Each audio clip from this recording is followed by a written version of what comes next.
Anderson para hablar con un representante de Carvat, Pablo Ginesté desde Cadena 9, Gustavo Tinetti. Buen día, Pablo, ¿cómo estás? Buen día, ¿qué tal? Un gusto estar charlando con ustedes. Bien, lo mismo.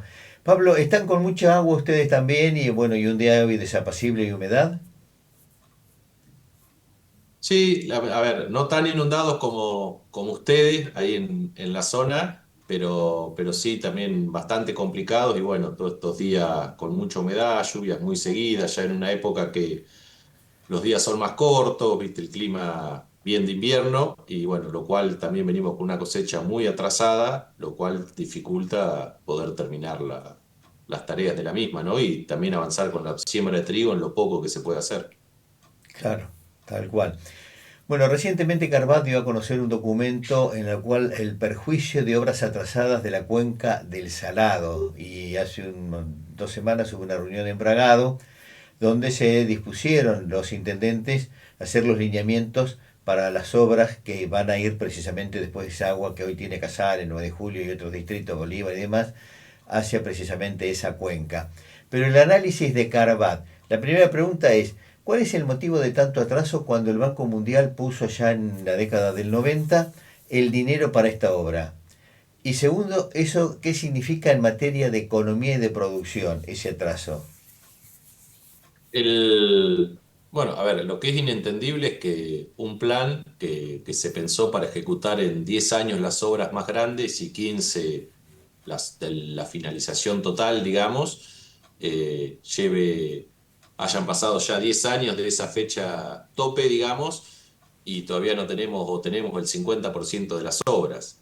Eso es lo peor de todo, ¿no? Y en cuanto al financiamiento, el Banco Mundial y el Banco Interamericano de Desarrollo han ido poniendo plata, pero es por tramos que van poniendo, digamos, a medida que se termina un tramo y se avanza en el siguiente, bueno, se va consiguiendo financiamiento y la obra se va ejecutando.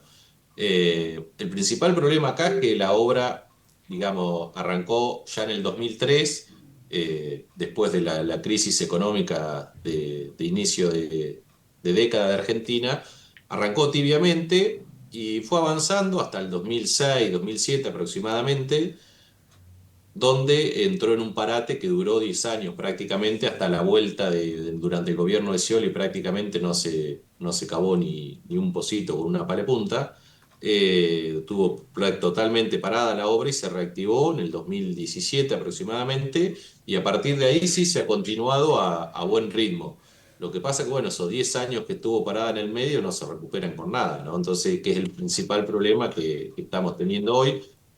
Y a su vez hoy nos agarra con otra situación también, una Argentina bueno, que tiene sus problemas económicos hacia afuera y sus dificultades para conseguir dinero, un cambio de gobierno bueno, que también ha decidido no financiar ningún tipo de obras en esto de cuidar el déficit fiscal y bueno, ahora nos encontramos nuevamente que la obra está parada, si bien se están haciendo algunos planes para ver, bueno, cómo reanudar algunos tramos y con financiamiento internacional, pero bueno, todo eso lleva su tiempo, ¿no? Bueno, cuando la presentó el gobernador Felipe Solá, hablaba de la cantidad de hectáreas que se iban a recuperar, todo se bien canalizado, dragado y demás, y conjuntamente con ello que ya no íbamos a ver más dificultades, pero seguía la otra parte, hacer todas las rías, todos los canales de esta pampa húmeda que nos atraviesa, incluidos los distritos a los que estábamos haciendo mención. ¿Y eso qué está significando hoy a la luz de lo que estamos viendo con la inundación y todas estas dificultades y perjuicios en la producción?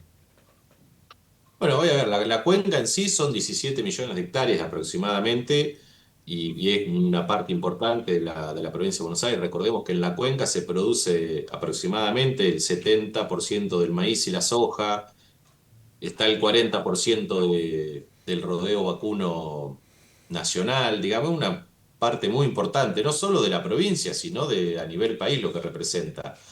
Y hoy tenemos alrededor de 2 millones de hectáreas que están inundadas. Básicamente hay 1 millón que nosotros lo llamamos que están al sur de la ruta 205, que es donde la obra ha avanzado más y hay mayor infraestructura hídrica, donde las próximas semanas calculamos que se va a ir normalizando.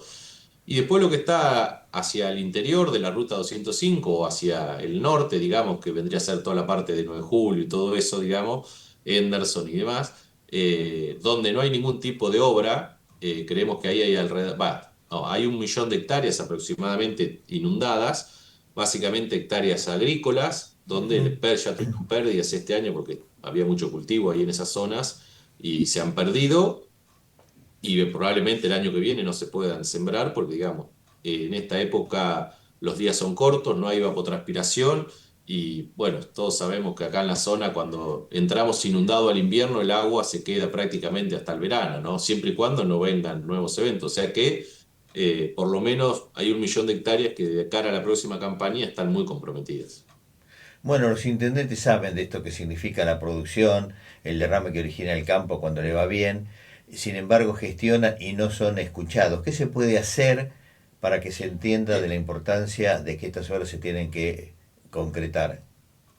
Sí, a ver, yo no estoy seguro de generalizar que los intendentes sepan, porque si hubieran presionado durante todo este tiempo atrás a la par de Carvap, digamos, seguramente se hubiera conseguido más dinero para hacer estas obras y estarían finalizadas. Es más, en el 2002, perdón, en el 2021 había una obra de esta del Salado que se terminó y se ahorraron, creo que era algo como 100 millones de pesos en el 2021, o sea que 100 millones de pesos era una plata Bueno, importante, tal cual. y los intendentes prestaron a sus legisladores para que en vez de esa plata que había sobrado del tramo, creo que era del tramo 3, se podría aplicar al tramo 4, lo destinaron para hacer ese financiamiento, para hacer otro tipo de obras, como que tenía que ver, que pusieron la excusa de la pandemia. Pero bueno, desviaron esos 100 millones hacia otro tipo de obras porque les convenía y no pensaron en el plan maestro. O sea que algunos intendentes entenderán, pero en su mayoría no le dan porque como para lo único que viene al campo es para cobrarle la tasa vial y nada más. Después, si no, los intendentes, si hubieran entendido, se hubieran puesto al lado de los productores hace mucho tiempo y hubieran acompañado a los productores en su lucha contra los derechos de exportación y demás. Y claramente los intendentes generalmente piensan más en sus pueblos, que es donde están la mayor cantidad de votos. Más allá de esto está bueno que empiecen a tomar cartas en el asunto, pero bueno, esperemos que esta vez realmente acompañen y jueguen al lado de los productores, ¿no? Bueno, la pregunta un poco mirando las últimas semanas y a lo mejor porque el agua está en el cuello, como se dice vulgarmente, esa reacción y no esta mirada tan técnica y puntual que sea referencia. De ahí esta consideración que Sí, nosotros estábamos haciendo. seguramente, ahora que como todo, ¿no? Cuando aparecen los problemas, pero bueno, lo que nosotros apuntamos es que, a ver, todo esto era evitable. Pero bueno, lamentablemente, por los motivos que hayan sido, no se pudieron hacer las obras a tiempo, ¿no? Bueno, ese Esperemos documento que de no se sigan Carvajal, en el cual repitiendo. has participado, habla de cifras de pérdidas. Esto es muy triste cuando uno conoce precisamente las mismas. Recordalas. Sí, ahí en el análisis, a ver, nosotros mostramos que durante estos últimos 20 años aproximadamente la cuenca aportó 35.000 millones de dólares en derechos de exportación y por lo menos del 2012, que es donde volvieron las inundaciones recurrentes, hasta la fecha hay alrededor de 5.000 millones de dólares en pérdidas por cultivos y sin contar lo que es pérdidas de infraestructura y otras cuestiones. Lo cual para una obra que originalmente estaba pautada en 2.000 millones de dólares, que si lo actualizamos por inflación del dólar de Estados Unidos, a hoy serían alrededor de 4.000, 4.500 millones de dólares, eh, digamos, claramente la obra se ha pagado varias veces, ¿no? Solamente con las pérdidas que ha habido se hubiera podido pagar la obra. Y bueno, seguimos con las obras al 50% y claramente vamos a tener más pérdidas por delante si no resolvemos esto, ¿no? Y ni hablar lo que fue, bueno, la extracción o el robo, como califica el presidente Milei, los derechos de exportación durante más de 20 años, ¿no? Bueno, pero eso se suma que una vez recuperado y terminada la obra, la cantidad de hectáreas que, bueno, ahora están bajo agua, pero que en su momento estaban un poco áridas y después de la sequía y que se podrían haber precisamente en el marco del derrame del agua de una cuenca no realizada o de obras no realizadas, el perjuicio económico y de producción. que uno lo ve desde las rutas. No, no, por eso.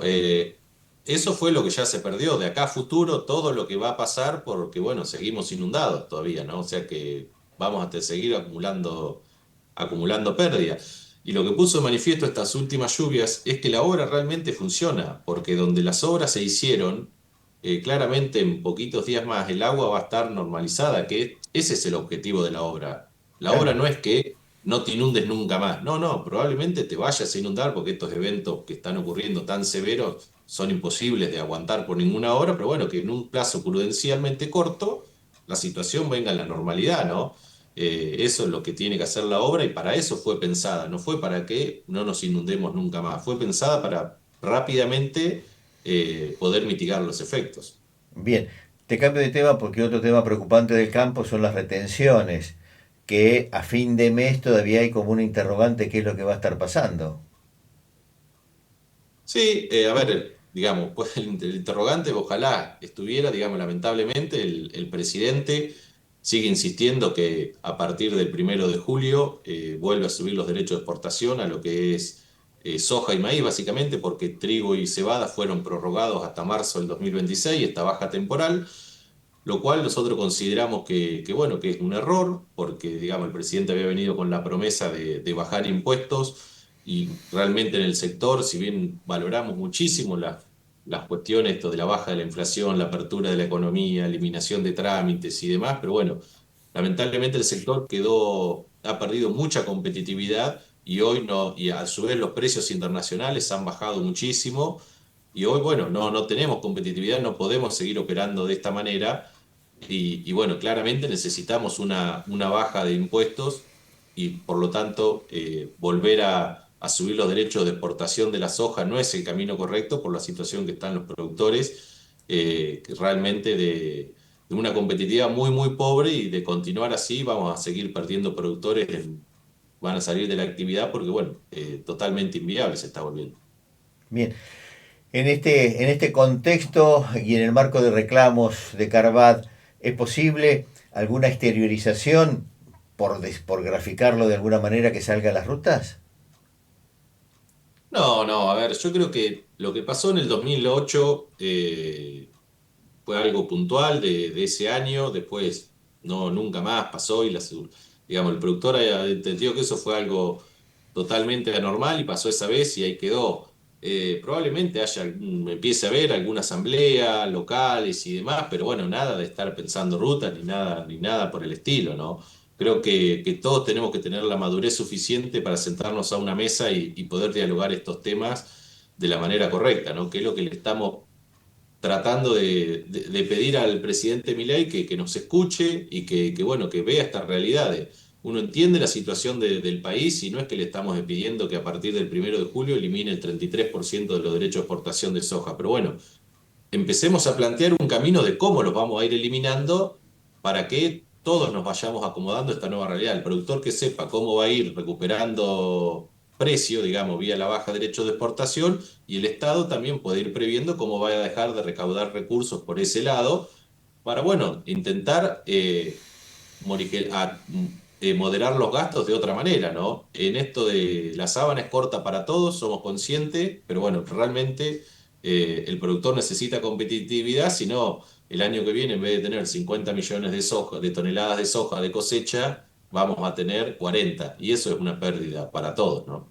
Pablo, un poco la pregunta porque el 2008 había oídos sordos y da la sensación que el actual Ejecutivo Nacional también está haciendo oídos sordos y sobre todo cuando se le están mostrando los números de la productividad, que estos son Sí, beneficiosos pero precisamente para cada región. a ver, no, más allá de los oídos sordos y demás, la situación era totalmente diferente porque ahí en el 2008 vos venías con un constante aumento de los derechos de exportación y un gobierno que claramente iba hacia el sector a tratar de expropiarle vía aumento de impuestos todo lo que pueda. Y este claramente está en una situación totalmente diferente, ¿no? No es comparable la situación. Obviamente no estamos de acuerdo en que se mantengan estos impuestos, con este gobierno tampoco, los tiene que eliminar y entendemos la situación de debilidad fiscal que tiene la Argentina y todos los problemas económicos y sociales que hay, desde gente pobre hasta los problemas de los sueldos que cobran los jubilados. Pero bueno, entonces no es comparable desde ese punto de vista lo que pasaba en el 2008, pero claramente creemos que tiene que ir a haber una baja de impuestos y así lo viene sosteniendo el presidente Milei todo el tiempo. Nosotros lo que le pedimos que, bueno, que empiece a poner una agenda de cómo lo vamos a hacer. No le reclamamos que sea inmediato. Díganos una agenda de cómo va a ser para todos poder acomodarnos un poco mejor, ¿no? En el transcurso de esta baja de impuestos. Bien. Desde Carvá, ¿cuál es alguna preocupación inmediata de lo que está pasando hoy en la producción en la Argentina y en esta crisis económica y de inundaciones en el área de producción? No, no, bueno, a ver, la crisis económica nos afecta a todos, ¿no? Entonces, por eso creemos necesario esto de ganar competitividad vía la baja de impuestos y, bueno, un llamado a la clase política que, bueno, que empiece a poner el foco en esto de terminar las obras del Plan Maestro que son absolutamente necesarias, ¿no? Y que a su vez no solo necesarias, sino que a su vez demandan tiempo, o sea que la decisión que tomen hoy tiene que ser sostenida en el tiempo para poder llevar a cabo las tareas pertinentes. Bien. Pablo, queremos agradecerte este gesto de diálogo hoy en Despertarte en Cadena 9 y Máxima. No sé si querés hacer alguna consideración final, sino agradecerte esta predisposición para con nosotros. No, no, está bien, gracias. Bueno, muy amable.